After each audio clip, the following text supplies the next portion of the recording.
Hi friends. ఇదొచ్చేసి shopping complex అండి. మన ఫంక్షన్ హాల్ దగ్గరే function hall, dining hall, rooms అంతవరకు అనుకున్నాము. మళ్ళా ఇది కాంప్లెక్స్ కూడా కంటిన్యూయేషన్ అండి. ఆల్రెడీ 5 రూమ్స్ ఉన్నాయి. దాని నుంచే కంటిన్యూ చేస్తున్నారు. ఇది అనుకోకుండా పెద్ద ప్రాజెక్ట్ అయిపోయిందండి. ఇప్పుడు ఇది బేస్‌మెంట్ పునాదులు తీస్తున్నారనమాట షాపింగ్ కాంప్లెక్స్‌కి. ఇదంతా ఫంక్షనల్ రూమ్స్ అండి ఇవి. అంతా స్టీల్‌తోనే ఏసేసారండి. బేస్‌మెంట్ అంటే కాడ నుంచి అంతా స్టీల్‌తోనే పిల్లర్స్ అవి అంతా స్టీల్ ఇప్పుడు లేటెస్ట్ టెక్నాలజీ ఉపయోగించి అరేంజ్ చేశారండి. ఇది ఇంకా టైల్స్ ఏసేటప్పుడుది.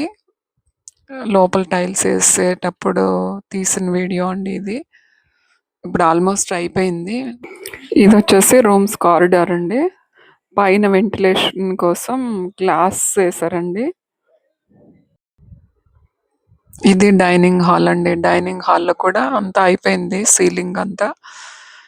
గోడలకి టైల్స్ అంతా అయిపోయింది. కింద మళ్ళీ ఫ్లోరింగ్ ఎయ్యాలనమాట. అదొకటి బ్యాలెన్స్ ఉంది. ఇదొచ్చేసి షాపింగ్ కాంప్లెక్స్‌కి ఐరన్ పిల్లర్స్ నిలబెట్టేదండి ఇది. చిన్న ప్రాజెక్ట్ అల్లా పోయి పెద్ద ప్రాజెక్ట్ అయిపోయింది మాకు. పిల్లర్స్ నిలబెట్టేటప్పుడు ఇదండి. ఇలా ఈ స్టీల్‌తో ఏసేస్తే చాలా ఈజీగా అయిపోతుంది కదండీ ఇప్పుడు. పిల్లర్స్ అంటే కొంచెం టైం తీసుకుంటది. ఇప్పుడు లేటెస్ట్ టెక్నాలజీ అన్నమాట ఇది.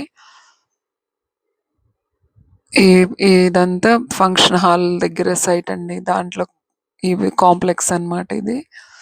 ఈ కనపడేదొచ్చేసి పాత కాంప్లెక్స్ అన్నమాట. దాని నుంచి కంటిన్యూయేషన్ అండి ఇది.